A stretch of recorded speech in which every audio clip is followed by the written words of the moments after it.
நாடு முழுவதும் மிகப்பெரிய ஒரு அதிர்வலையை ஏற்படுத்தி இருக்கக்கூடிய சம்பவம் அப்படின்னு போட்டா கள்ளக்குறிச்சி கள்ளச்சாராய சம்பவம். இதுல இன்னைக்கு அதாவது சொன்ன ஒரு 5 பேர்ல தொடங்கி 42 பேர் வரைக்கும் இன்னைக்கு உயிரிழப்பு நிகழ்ந்திருக்குது. ஒரு கிராமமே மிகப்பெரிய ஒரு வீதிதோறும் பிணங்கள், கேட்கும் திசையெல்லாம் மரண ஓலங்கள் சொல்லிட்டு மிகப்பெரிய ஒரு சம்பவமா, உண்மையால மனதை உழுக்கக்கூடிய சம்பவமா இது நடந்திருக்குது. அது 36 மணி நேரத்துல அப்படிங்கிறது. இன்னும் 30 பேர் கவலைக்கிடமா மருத்துவமனைகள்ல தீவிர சிகிச்சை பிரிவில் இருக்கிறாங்க. அவங்களுடைய நிலைமை என்ன ஆகும்? இதுல தெரிஞ்சு இவ்வளவு பேர், தெரியாத எத்தனை பேர் இன்னும் இருக்கிறாங்க அப்படிங்கறதே தெரியல. பல பேர் வெளியே போயிருக்கிறதா சொல்லியிருக்கிறாங்க. இப்படி இந்த ஒட்டுமொத்த தமிழ்நாடு மட்டுமில்லாம இந்த உலகத்தை, இந்த இந்தியாவை உலுக்கிய இந்த சம்பவத்திற்கு காரணம் பின்னணி என்ன? இதற்கு தமிழ்நாடு அரசினுடைய அலட்சியமா, தமிழ்நாடு அரசினுடைய தடுமாற்றமா, அல்லது தமிழ்நாடு அரசின் அலட்சிய போக்கா அப்படிங்கறது எல்லாமே நம்ம இந்த காணொலியில ஒரு பதிவா பார்க்க போறோம். உங்களோட நான் உயிர்மை வசந்தகுமார். காணொலிக்குள்ள போவோம் வாங்க.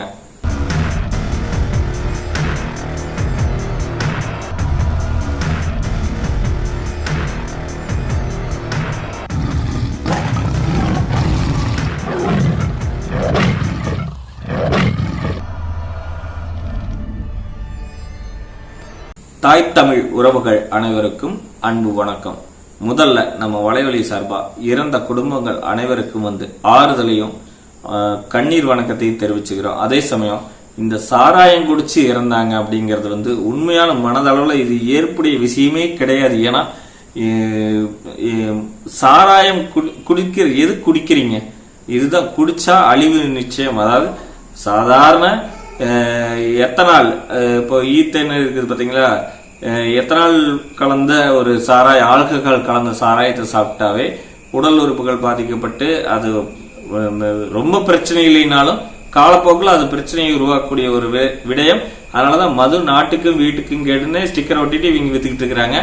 அதையும் தாண்டி கள்ளச்சாராயம், இந்த கள்ளச்சாராயம் பாத்தீங்கன்னா டைரக்டா மெத்தனால் சொல்லி மீத்தேன் ஆல்கஹால் அப்படிங்கிற கலந்து, மெத்தனால்ங்கிற விடயத்தை தண்ணி ஊத்தி கலந்து அப்படியே டைரக்டா சாப்பிடுறது. சரி, இதனால என்ன பிரச்சனைன்னு கேட்டீங்கன்னா, இந்த வேதிப்பொருள் நேரடியா எடுத்துக்கிறதுனால நேரடியா பாத்தீங்கன்னா நம்மளுடைய உடல்ல போயிட்டு உடல் உறுப்புகளை முதல்ல கண்ணை பாதிக்கிறது முதற்கொண்டு, காது கேட்காத போறது, கண்ணு தெரியாத போறது, அப்புறம் பாத்தீங்கன்னா நரம்பு மண்டலத்தை பாதிச்சு உள் உறுப்புகளின் நுரையீரல் முதற்கொண்டு கணையம் முதற்கொண்டு எல்லாத்தையுமே பாதிக்கக்கூடிய தன்மையா இருக்கிறதுனால இது இதை குடிச்சிட்டாவே, இதை அருந்திக்கிட்டாவே வேற வழி இல்லை, உயிரிழப்பு தான் அப்படிங்கிற ஒரு விடயம் இருக்குது. இது விசச்சாராயம் சொல்லுவாங்க. கள்ளச்சாராயங்கிறத தாண்டி இது விசச்சாராயம். கள்ளச்சாராயங்கிறது தெரியாம காய்ச்சி அதை குடிக்கிறது, அதனால இவ்வளவு பாதிப்பு இருக்குமா அப்படிங்கிறது தெரியாது. கள்ளத்தனமா விற்கக்கூடிய இது விசச்சாராயம். இந்த விசச்சாராயத்தை வித்து இன்னைக்கு ஒரு 42 பேர் ஒரு கிராமத்துல இறந்திருக்கிறாங்க. அப்படின்னா வீடுதோறும் எங்கேயுமே எப்படி சொல்றது, மரண ஓலமா இருந்திருக்குது. அப்ப இதற்கு காரணம் என்ன? 42 உயிர்கள் பலியானதுக்கு காரணம் அப்படின்னா ஒரு அடிப்படையா பாக்குறதுன்னா மாவட்ட ஆட்சியர் அறிவித்த அறிவிப்பு. முன்னாள் இதுக்கு இப்ப பணியிட மாற்றம் வாங்கிட்டு போன மாவட்ட ஆட்சியர் இருக்கிறார்ல, அவரு முதல்ல ஒரு 5 உயிர்கள் பலியாகிற பெண் இருக்கிறாரு. இதற்கு காரணம் கள்ளச்சாராயம் கிடையாது, கள்ளச்சாராயங்கிறத கிடையாது அப்படிங்கிற ஒரு அறிவிப்பு விட்டதுனால துக்க நிகழ்வுக்கு போனவங்க அட கள்ளச்சாராயத்தினால இது வல்லையாமா அப்படின்னு சொல்லிட்டு மேலும் இதை அருந்தி இந்த உயிர் பலிக்கு அதிகமாக வர்றதுக்கு காரணம் இந்த ஸ்டேட்மெண்ட் தான் அப்படிங்கிற மாதிரி அறிக்கை தான் அப்படிங்கிறத பொதுமக்கள் வெளிப்படையா சொல்றாங்க. அதுவும் காவல்துறையில ஒரு அம்மா சொல்லுது, தெளிவா சொல்றாங்க, காவல்துறையில நாங்க கொண்டு போய் அதை பத்தி புகார் அடிச்சவே ஏத்துக்க மாட்டேங்கிறாங்க அப்படிங்கிறப்ப இங்க காவல்துறைக்கு ஏற்கனவே தெரிஞ்சிருக்குதுங்கிறது தெளிவா தெரியுது. அப்ப காவல்துறைக்கு தெளிவா தெரிஞ்சும் இதை சரியா கண்காணிக்கலையா? தொடர்ந்து 20 வருடங்களாக கல்வராயன் மலையில் பகுதியில் கள்ளச்சாராயம் காய்ச்சப்படுவது எல்லாத்துக்குமே தெரிஞ்ச விஷயம். செய்திகள்ல வந்திருக்குது, பார்த்துட்டு இருக்கிறாங்க. தொடர்ந்து காவல்துறைக்கும் இதெல்லாம் தெரியாம இருந்திருக்காது. அப்படி தெரியாம இருந்ததுன்னா இவங்க என்ன வேலை செய்யறாங்கன்னு கேள்வி கேட்கறாங்க மக்கள். அப்படி தெரிஞ்சிருந்து விட்டுருந்தாங்கன்னா இந்த கமிஷன் யாருடைய பேர்ல வாங்கப்படுது, இது யாருக்கானது, எங்கிருந்து அழுத்தம் கொடுக்கப்பட்டு இது செய்யப்படுகிறது அப்படிங்கிறதும் பார்க்கப்படுது. இப்போ பொதுவா எடுத்துட்டோம்னா ஒரு ஊராட்சி தலைவருக்கு இது தெரியாம இருந்திருக்காது. அதையும் தாண்டி கிராம நிர்வாக அலுவலருக்கு வந்து இது தெரியாம இருந்திருக்காது. அதையும் தாண்டி வார்டு கவுன்சிலர் இருக்கிறாங்க பார்த்தீங்களா உள்ளுக்குள்ள, அவங்களுக்கு தெரியாது இருந்திருக்காது. இன்றைய இப்ப இருக்கக்கூடிய திமுக அரசனுடைய வார்டு கவுன்சிலர்கள் அங்க இருந்திருப்பாங்க. ரெண்டாவது திமுக நிர்வாகிகள்ல இருந்திருப்பாங்க. அப்படி அவங்க இதெல்லாம் தெரிஞ்சிருந்து அதையெல்லாம் வந்து சொல்லியிருந்தாவே இந்த உயிரிழப்புகளை தடுத்திருந்திருக்கலாம். காவல்துறை முக்கியமா இதையெல்லாம் தாண்டி காவல்துறை நடவடிக்கை எடுத்திருந்தாவே உண்மையால இந்த உயிரிழப்புகளை தவிர்த்திருக்கலாம். மிகப்பெரிய உயிரிழப்புகள் வந்ததுக்கு அப்புறம் தான் இந்த சம்பவம் செய்தியாகி வெளியாகி இதற்கப்புறம் விழிப்புணர்வு கொடுக்கப்பட்டு இதுக்கு 10 லட்சம் ரூபாய் நிவாரணம் அறிவிக்கப்பட்டு, அதுவும் பிரேமலதாமா சொல்லிக்கிறாங்க தெளிவா, இந்த கள்ளச்சாராயம் குடிச்சு செத்ததுக்கு நிவாரணம் வந்து நீங்க 10 லட்சம் ரூபாய் குடும்பத்துக்கு தரீங்க அப்படின்னா, இறந்தவர் குடும்பத்துக்கு தரீங்கன்னா நீங்க கள்ளச்சாராயம் குடிக்க சொல்லி ஊக்குவிக்கிறீங்களா அப்படிங்கிற ஒரு கேள்வி வச்சிருக்கிறாங்க. அதே சமயம் அண்ணன் செந்தமிழன் சீமான் இது முன்கூட்டியே போன தடவையே சொல்லிக்கிறார். போன தடவை அண்ணன் சொன்னதைத்தான் இவங்க சொல்லிக்கிறாங்க. அப்போ நீங்க கள்ளச்சாராயம் குடிச்சு செத்து அதுல செத்தவங்களுக்கு 10 லட்சம், பாதிக்கப்பட்டவங்களுக்கு வந்து 50,000 நீங்க கொடுக்குறீங்க அப்படின்னா, நம்ம இதுல கடல்ல மீனவ குடும்பங்கள் போய் கப்பல் படகு கவிழ்ந்து இறந்த ஒரு 3 குடும்பத்துக்கு 3 பேர் இறந்துட்டாங்க. அந்த குடும்பத்துக்கு வந்து 3 லட்சம் ரூபாய் மட்டும் அறிவிச்சிருக்கிறீங்க. அதாவது படகுல போய் ஒரு வாழ்வாதாரத்துக்காக மீன்பிடி தொழிலை செய்யக்கூடிய மீனவர்கள் படகு கவிழ்ந்து இறந்த குடும்பத்திற்கு வெறும் 3 லட்சம் நிவாரண அறிவிப்பு. இப்போ கள்ளச்சாராயம் கொடுத்து இறந்தவர்களுடைய நிவாரண மதிப்பு பார்த்தீங்கன்னா 10 லட்சம். அப்போ இது எதையே வந்து இந்த அரசு வந்து முன்னிறுத்துகிறது. நீங்க கள்ளச்சாராயம் குடிச்சு இறந்தவங்களுக்கு 10 லட்சம் கொடுத்ததை நாங்க வந்து எதையுமே சொல்லல. ஆனா இந்த படகு கவிழ்ந்து இறந்தவங்களுக்கு 3 லட்சம் கொடுத்தீங்க பாத்தீங்களா, அதைத்தான் நாங்க தவறா சொல்றோம். அப்ப இன்னும் 7 லட்சம் அவங்களுக்கு சேர்த்து கொடுத்துருக்கணும்ல. எல்லாம் அவங்களுடைய உயிரிழப்பு ஒண்ணுதான் இவங்களுடைய உயிரிழப்பு. இவங்க வந்து கள்ளச்சாராயம் குடிச்சு சேர்த்தாங்க, அவங்க வந்து வாழ்வாதாரத்துக்காக படகுல போனவங்க படகு கவிழ்ந்து இறந்தாங்க. இப்போ இந்த சம்பவத்துல ஏன் ஒருதலை பட்சமா இங்க பார்க்கப்படுது அப்படின்னா, இந்த அரசு எதை கொண்டு ஒரு விஷயத்தை தீர்மானிக்கிறது, இந்த அரசு எதை தூக்கி பிடித்து கொண்டு இப்படிப்பட்ட ஒரு முடிவை எடுக்கிறது அப்படிங்கிற கேள்வி மக்களிடம் வந்து இருக்குது. அதுவே அது சமயம் தாவேக்கானுடைய தலைவரே நம்ம சூப்பர் ஸ்டார், இப்ப இன்றைய இளைஞர்களின் சூப்பர் ஸ்டார்ன்னு சொல்லக்கூடிய விஜய் அவர்கள் நேரில் சந்திச்சு ஆறுதல் சொல்றப்ப அவர் சொல்லுகிறார், தமிழக அரசின் அலட்சியம், முற்றிலும் தமிழக அரசின் அலட்சியம், அதனாலதான் இவ்வளவு பெரிய உயிரிழப்பு நிகழ்ந்திருக்குது, இவ்வளவு பெரிய ஒரு சோக சம்பவம் வந்து நடைபெற்றிருக்கிறது. இதுக்கு வந்து தார்மீக பொறுப்பு தமிழக அரசின் அலட்சியம்னாவே தார்மீக பொறுப்பு யார் ஏத்துக்கணும்? நம்ம தமிழக முதலமைச்சர், இப்ப இருக்கக்கூடிய முதலமைச்சர், விடியலின் வெள்ளி, அடுத்தது பாத்தீங்கன்னா ஏழைகளின் குரல், மக்களின் நாயகன், இவர் வந்தாவே வெடிஞ்சிரும் அப்படிங்கிற விடியலாட்சி நடக்கக்கூடிய ஒரு விஷயம். அப்படி தன்னிகரற்ற தலைவன் நம்ம மாண்புமிகு முதலமைச்சர் ஸ்டாலின் ஐயா இந்த தார்மீக பொறுப்பை ஏத்துக்கணும்னு அவர் வந்து தெளிவா சொல்றாரு. அதுவும் இல்லாத ஜிவி பிரகாசம் இது தமிழக அரசின் தடுமாற்றம் பட்டாரம் ஓட்ட உடைச்சிட்டார். தமிழக அரசின் தடுமாற்றம், தமிழக அரசின் தடுமாற்றம்னா யாருக்காக இது தடுமாறுது, எதற்காக தடுமாறுது, எங்க தடுமாறுது, ஏன் தடுமாறுது? இப்போ நம்ம இந்த கோவிந்தராஜ்ங்கிற கண்ணுக்குட்டியாய் அவரை வந்து வித்தாரு. அவர் வீட்டை போய் பார்த்தா ரொம்ப சின்ன குடிசையாட்டு இருந்திருக்குது. அவரை போய் கைது செஞ்சாச்சு. இப்போ இன்னி அடுத்தது அவர் மூலமா இதற்கு ஒரு முக்கிய புள்ளியாக இருக்கக்கூடிய இந்த தயாரித்து கொடுக்கக்கூடிய இடத்துல இருந்த சின்னத்துறை அவர்களை வந்து கைது செஞ்சிருக்கிறாங்க. இப்போ அவரை கைது செஞ்சு கூட்டிட்டு வர்றாங்க. இனி அவரை வச்சு சிபிசிஐடி விசாரிக்கிற விதத்துல விசாரிக்கிறப்பதான் பல உண்மைகள் வந்து வெளிவரும். சரி, இப்ப இந்த தயாரிச்சு இவர்கிட்ட கொடுத்து அவர் தான் தயாரிச்சாரா, இல்ல அவருக்கு தயாரிக்கப்பட்டு கொடுக்கப்பட்டு அவர் மூலமா ஏஜெண்டாக வந்து இங்க வந்து விற்கிறதுக்கு இன்னொரு ஏஜெண்ட வச்சு வித்தாங்களா, இதெல்லாமே விசாரணையில தான் தெரிய வரும் உண்மை என்னங்கிறது. இருந்தாலும் இப்ப இவரு செய்யறதுக்கு வந்து இவர் பக்கவளமா இருந்தாரு. அப்ப இவர் செய்யறதுக்கு யார் பக்கவளமா இருந்தா? இன்றைய ஆட்சியில் இருக்கக்கூடிய திமுக அரசனுடைய மாவட்ட செயலாளரா, அல்லது வந்து ஒன்றிய செயலாளரா அல்லது அங்க இருக்கக்கூடிய நிர்வாகிகளா, இவங்களுக்கு ஏன் தெரியாம இருந்துச்சு? அப்ப தெரிஞ்சிருந்ததுன்னா ஏன் வந்து எதற்காக அதை வந்து உடந்தையா இருந்திருக்கிறாங்க? அப்படி உடந்தையா இல்லைன்னா இவங்களுக்கு ஒருவேளை தெரிந்திருந்தா அந்த ஊர் பகுதியை சேர்ந்த திமுக நிர்வாகிகள் இதை சொல்லி தடுத்திருக்கலாமே அப்படிங்கிற பல கேள்விகள் இங்க முன்வைக்கப்படுது. அப்ப இதற்கெல்லாம் விடயம் எங்கே இருக்குது அப்படின்னா இந்த விசாரணையில தான் இருக்குது. அந்த விசாரணை நேர்மையாக நடைபெற வேண்டும்னு மக்கள் தரப்புல வைக்கிறாங்க. அதுவும் இல்லாம ஒரு அம்மா ஓப்பனாவே வெளிப்படையாவே சொல்லுது, இதற்கெல்லாம் முற்றிலும் இந்த திமுக அரசு தான் காரணம், நாங்க கொண்டு போய் புகார் கொடுத்தாவே ஏத்துக்க மாட்டேங்கிறாங்க. அதுவும் இன்னொரு அம்மா சொல்றப்ப, நாங்க எஸ்சிங்கிறதுனால தானே நீங்க வந்து எங்க புகார் மனுவை ஏத்துக்க மாட்டேங்கிறீங்க அப்படின்னு சொல்லி காவல்துறையை பத்தி அவ்வளவு ஒரு மனவேதனையோட சொல்றப்ப இங்க உடஞ்சு போச்சுங்க. ஒண்ணுமே இல்லைங்க, மனசு வாழ்க்கையில ஒண்ணுமே இல்லை. எதற்கு அதாவது மீறி போய் இப்போ ஒரு விற்கக்கூடிய சரக்கு கள்ளச்சாராயம் விற்கிறது வந்து ஒரு நாளைக்கு வந்து 5000 ரூபாய் 10,000 ரூபாய்க்கு விற்கிறான்னா காவல்துறைக்கு கமிஷன் கொடுக்கறதாக வச்சுங்க. அப்படி தந்திருந்தா ஒரு 1000 ரூபாய் தந்திருப்பானா, ஒரு 2000 ரூபாய் தந்திருப்பானா? அந்த 2000 ரூபாய் காசுக்கு ஒரு 42 உயிரில பழி வாங்கணுமா? அப்படி ஏதாச்சும் ஒரு அவசியம் இருக்குதா? அந்த காசு தான் ஒட்டுமா அப்படின்னு நான் கேட்கல. அந்த ஊர் மக்கள் கழுவி கழுவி ஊத்துறாங்க. அந்த மக்கள் குமர்றாங்க.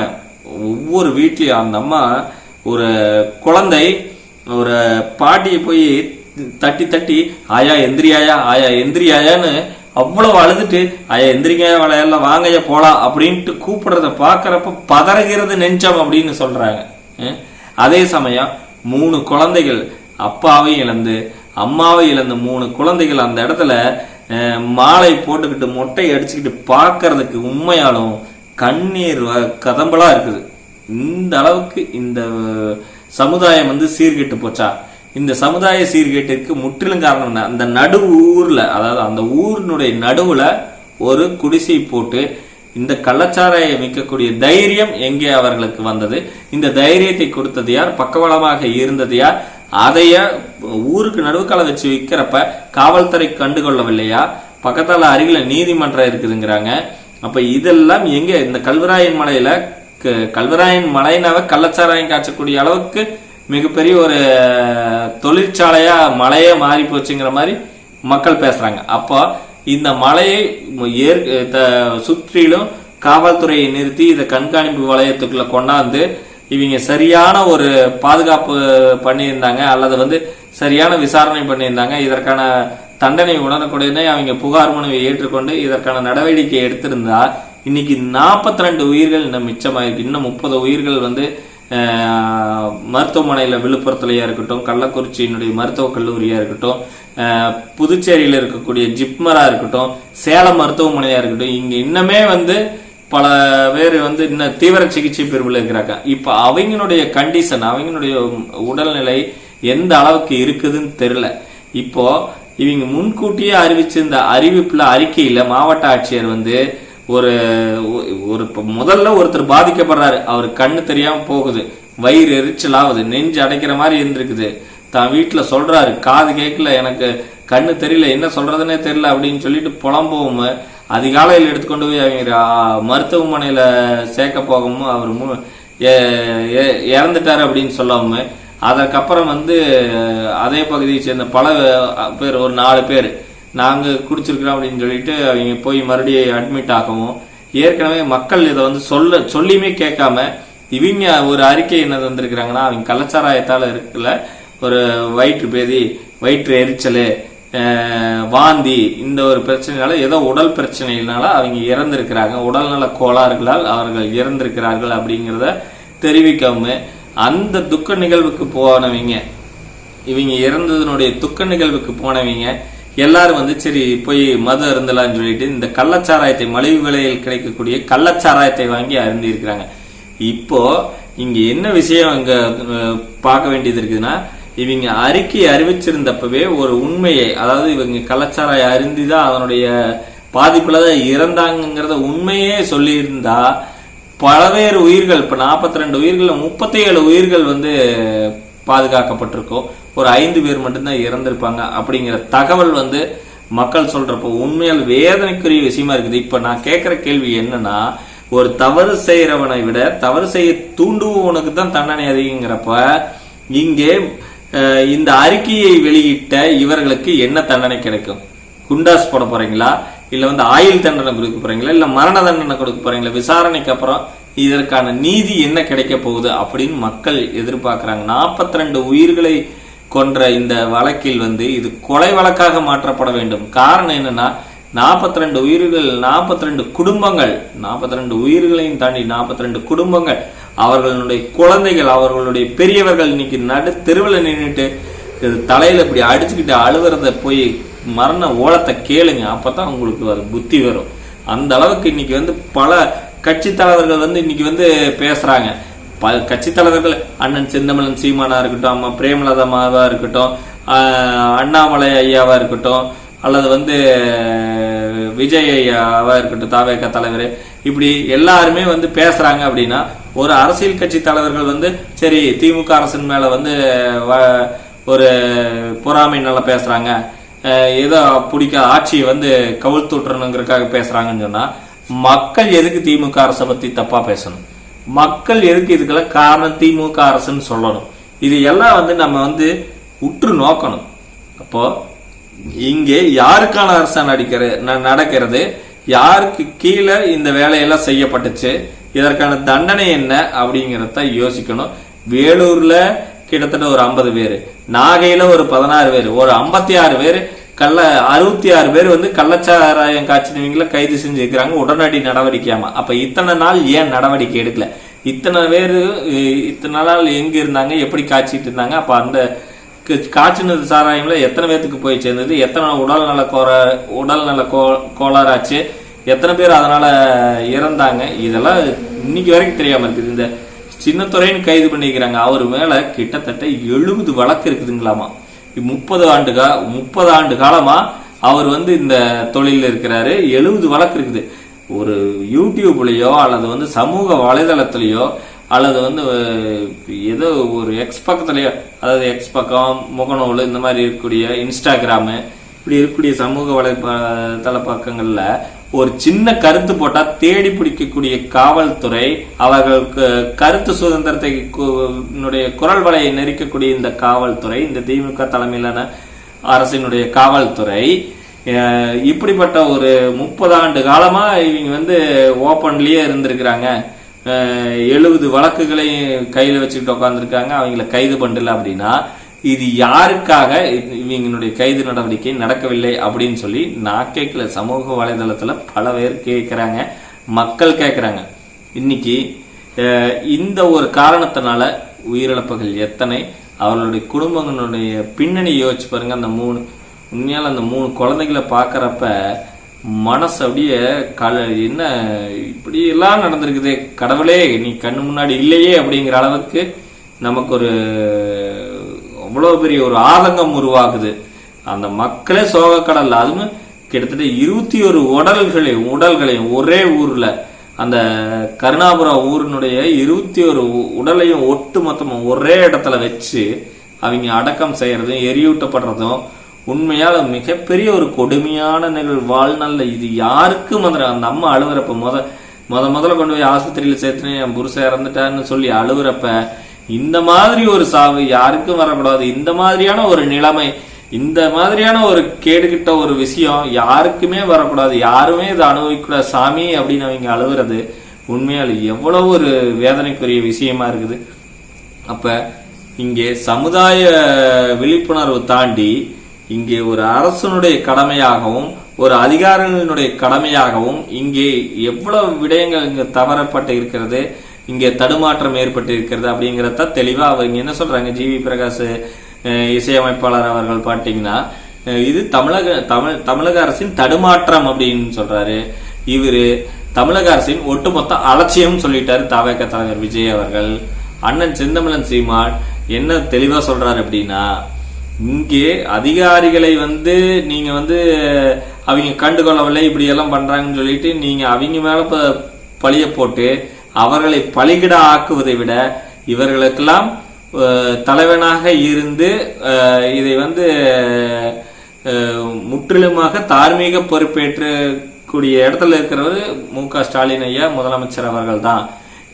இவர்களை பலிகாடாக்காமல் இவர்கள் முறையாக இந்த பழியை ஏற்றுக்கொள்ள வேண்டும், தார்மீக பொறுப்பேற்க வேண்டும் அண்ணன் செந்தமிழன் சீமான் தன்னுடைய கண்டன அறிக்கையில தெரிவிச்சிருக்கிறார். நாம் தமிழர் கட்சியினுடைய கண்டன அறிக்கையில தெளிவா சொல்லியிருக்கிறார்.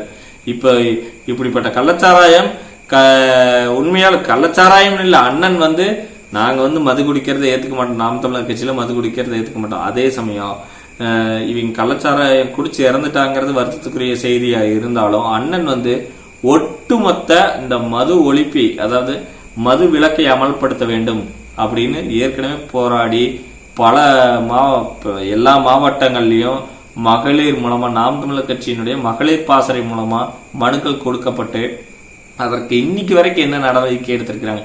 ஒருவேளை இப்படி நடவடிக்கை எடுத்திருந்தா இந்த மாதிரி நடந்திருக்காது. இன்னொன்னு என்னன்னா, விலையேற்றம், இந்த மது பாட்டில்களுடைய விலையேற்றத்தினால மலிவு விலையில கிடைக்கக்கூடிய இந்த கள்ளச்சாராயத்தை வாங்கி குடிக்கிறதுனால இந்த அளவுக்கு உயிரிழப்புகள் ஏற்படுது. அப்போ இதற்கெல்லாம் ஒட்டுமொத்த பொறுப்பாக இந்த தமிழ்நாடு அரசு, திமுக தலைமையிலான தமிழ்நாடு அரசு பொறுப்பேற்க வேண்டும் என்று அண்ணன் செந்தமிழன் சீமான் குறிப்பிடுறாரு. மக்களும் அதே கருத்தை தான் முன்வைக்கிறாங்க. தொடர்ந்து நம்ம இதற்கான விடயம் நீதிமன்றத்துக்கு புலன் விசாரணையில சிபிசிஐடி மூலமா வழக்கு மாற்றப்பட்டு அவங்க கையில் எடுத்திருக்கிறாங்க. அதனுடைய விசாரணைக்கு அப்புறம் யார் யார் இதுல சிக்க போறாங்க, இதுல யார் யார் விசாரணை வளையத்துக்குள்ள வரப்போறாங்க, தண்டனை வளையத்துக்குள்ள வரப்போறாங்கன்னு தெரியல. தொடர்ந்து நம்ம பார்ப்போம். இவர்களுக்கு உரிய நீதி வேண்டும் என்ற ஒற்றை சொல்லோட உங்களிடமிருந்து விடைபெறுகிறேன். நன்றி.